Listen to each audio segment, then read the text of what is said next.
I was 11 years old, sitting on a wooden bench in our kitchen, my legs not quite reaching the floor. My mother stood at the stove, her back to me, stirring a pot of chicken corn soup. The afternoon light came through the window in long golden bars, and I remember the way the steam rose up and caught that light. I was peeling potatoes for supper, and without turning around, without even pausing her stirring, my mother said the words that would shape the next 15 years of my life. If you want to go deeper, the full Amish Insider Guide is in the description. She said, "Martha, your body is not your own. It belongs to the man God will give you. You must keep it pure for him." I remember the potato peeler stopped moving in my hand. I remember staring at the brown skin curling away from the white flesh underneath. I remember thinking, what does she mean, my body? My hands, my hair, my legs? Which parts? And then a colder thought.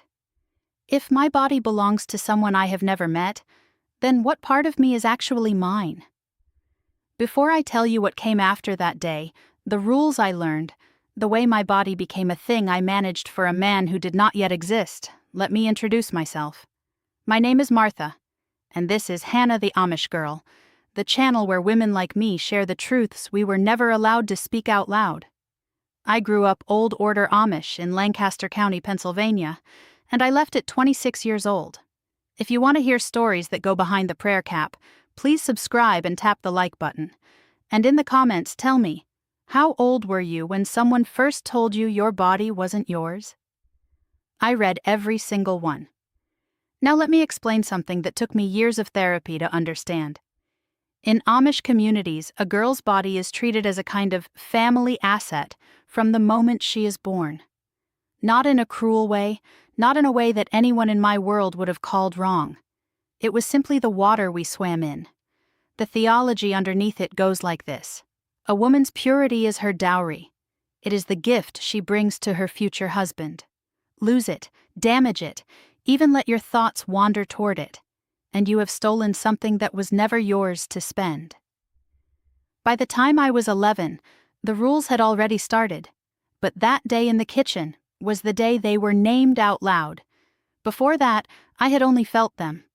I had felt the way my mother's hands tightened my apron strings when male cousins came to visit. I had felt the way she pulled my dress hem down when I sat on the porch swing. I had felt the way my older sisters stopped laughing when our father walked into the room, the way their voices got smaller, their bodies got smaller, the way they folded themselves into something quieter and softer and less. But on that afternoon, with the soup steaming and the potatoes browning and my legs swinging under the bench, my mother gave the feeling a name.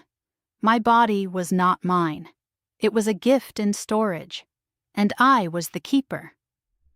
Let me tell you what that meant in practice, because the rules were not abstract.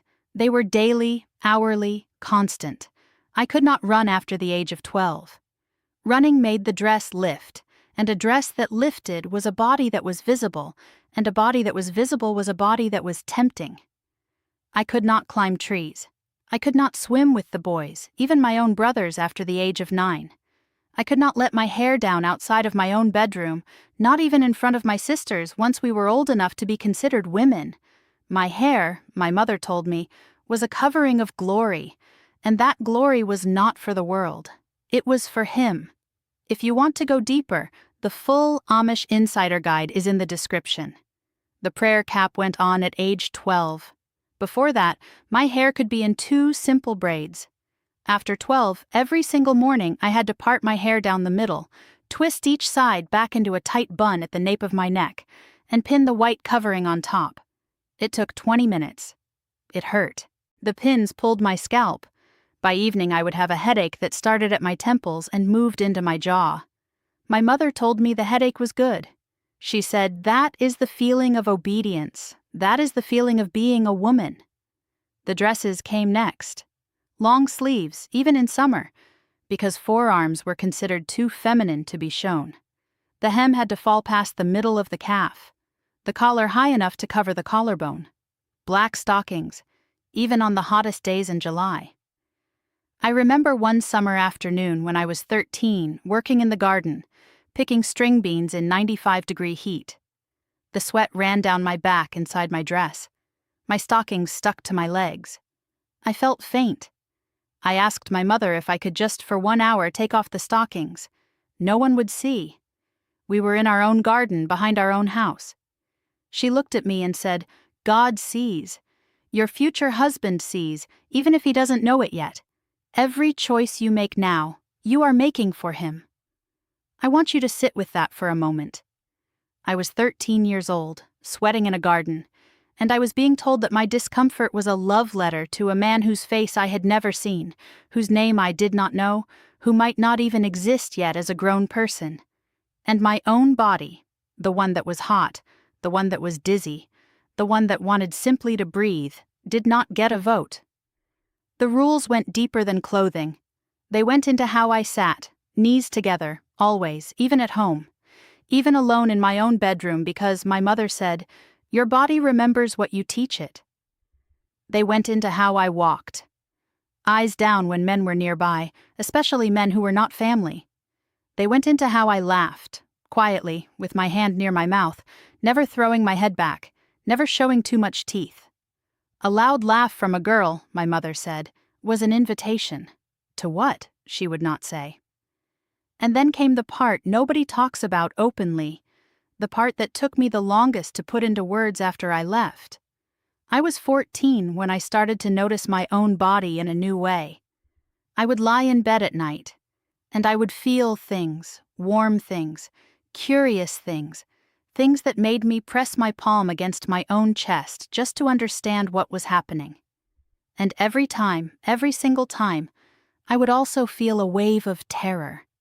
Because somewhere underneath my ribs, my mother's voice was saying, "That is not yours. You are touching something that belongs to him." I did not know who him was. He was a shape, a shadow, a future man with a beard I had not yet seen. And he owned the inside of my own skin. I want to tell you about my older sister Rebecca, because what happened to her is part of why I am sitting here telling this story. If you want to go deeper, the full Amish Insider Guide is in the description.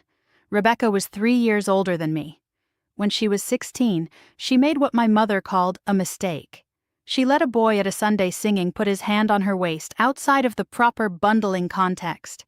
Just his hand, just her waist, just for a moment. Another girl saw, and the other girl told her mother, and within 48 hours, the entire church district knew. Rebecca was taken before the bishop. She had to confess in front of the church on a Sunday morning. She had to stand up, my sister, 16 years old, in front of 300 people, and say that she had failed her future husband, failed her family, failed God. She was not allowed to attend singings for 6 months. Boys who had been interested in courting her quietly stopped showing up. Their mothers had told them that one is damaged, a hand on a waist. That was the damage. That was what made my sister, in the eyes of my entire community, a slightly used thing. Rebecca eventually married a man 12 years older than her, a widower who already had 4 children, because he was the only one willing to take her after the incident. She was 19 at the wedding. She did not look happy. She looked like someone fulfilling a contract. I watched all of this happen from the bench beside my mother, and I learned the lesson that was being taught. The body was a ledger. Every touch was a debit. Every glance was interest. And by the time you reached your wedding night, the goal was to have a balance as close to untouched as possible. Anything less, and you had stolen from him. Now here is what I want to be very honest about. The men in my community, my father, my brothers, my uncles, they were not monsters. They were also taught the rules, just in different forms. They were taught that a woman who had been touched, even slightly, even accidentally, was less. They had been raised inside the same theology. The system did not need any one cruel person to keep working. The system was the cruelty. It ran on its own. By the time I was 18, I had spent 7 years managing a body for a man I had not yet met. 7 years of pinning back my hair until my head ached. 7 years of black stockings in summer heat. 7 years of folding myself smaller, quieter, more contained. 7 years of feeling something stir inside me at night and immediately apologizing to a future stranger for having felt it. When I finally did meet the man my parents and the community considered suitable, when he started giving me buggy rides home from singings, when we became engaged the way Amish couples become engaged, with a quiet announcement and a wedding date, I felt something I did not expect. I did not feel love. I felt relief. Because finally the man existed. Finally I could hand over the body I had been holding for him. Finally the 7-year wait was ending. If you want to go deeper, the full Amish Insider Guide is in the description. That is not a love story. That is a transaction with a deadline. We were married when I was 19. He was a kind man. I want to say that clearly. He was gentle, and he was patient. And he was not the villain of this story. The villain of this story is the system that taught both of us that my body was a thing to be transferred from one set of hands to another, with no time in between when it had ever simply been mine. In the years after the wedding, I kept waiting for the feeling of ownership to arrive. I had been told that once I was married, the body would feel like mine again, mine and his together, the two of us one flesh. But it did not feel like that. It felt like I had been a steward my whole life, and now I was a co-steward. The body was still not mine. It was just that now there was someone else in the room with me, also managing it. I left at 26. The reasons were many. The shunning was immediate. My mother stopped speaking to me. My father returned my letters. My sisters, including Rebecca, were told they could not see me. And in the silence that followed, in a small apartment in a town where no one knew my name, I sat on the edge of a bed that was mine, in clothes that I had chosen, with my hair down around my shoulders for the first time in 14 years, and I tried to feel something. For a long time I felt nothing. The body I had been managing for so long had gone numb. It took therapy. It took a patient woman with kind eyes who asked me questions I had never been asked. Whose body is this? Who decides what it wears? Who decides who touches it? Who decides what it feels? The first time I answered mine, out loud in her office, I cried for an hour. I want to talk to whoever is listening to this who grew up in a world like mine, or any world where you were taught that your body was a deposit account for someone else's future. Maybe it was religion, maybe it was culture, maybe it was a family that simply absorbed the message from the air around them and passed it down without thinking. The shape of the rules might have been different. The result is often the same. A girl who reaches adulthood feeling like a caretaker of property she does not own. I want to tell that girl something my mother never told me. Your body was never a gift in storage. It was never a dowry. It was never a deposit. It was you, the whole time. From the moment you were born, every cell of it was already yours, and no theology, no community, no future husband, no mother stirring soup in a kitchen could take that from you. They could only convince you to give it away. And what you gave away, you can take back. It will not happen all at once. It did not for me. I am still taking pieces back. The way I sit, the way I laugh, the way I let my hair down at the end of the day and feel it on my shoulders and remind myself that this hair, this scalp, this entire head belongs to me. Looking back now, I can see two truths at once. The Amish community gave me things I will carry forever. A work ethic, a faith I have rebuilt on my own terms, a sense of belonging so deep it still aches. But it also gave me something I had to spend years unlearning, the belief that the most intimate territory of my own life, the body I lived inside, was rented space. If you ever sat on a bench at 11 years old and were told that the most personal thing about you was not yours, I see you. If you ever lay in bed at night and felt your own heartbeat and apologized to a stranger for being alive inside your skin, I see you. You were not wrong for wanting your body back. You were not selfish for wanting to be the one who decides. You were a person, and being a person was never something you needed permission for. If you want to go deeper, the full Amish Insider Guide is in the description. Tell me in the comments what stayed with you. Tell me your story if you are ready to tell it. And if you want to keep hearing the truth from behind the prayer cap, subscribe to Hannah the Amish Girl. I have so many more stories waiting. Until next time, the body you live in is the only one you will ever have. Choose what you do with it. They cannot decide for you anymore.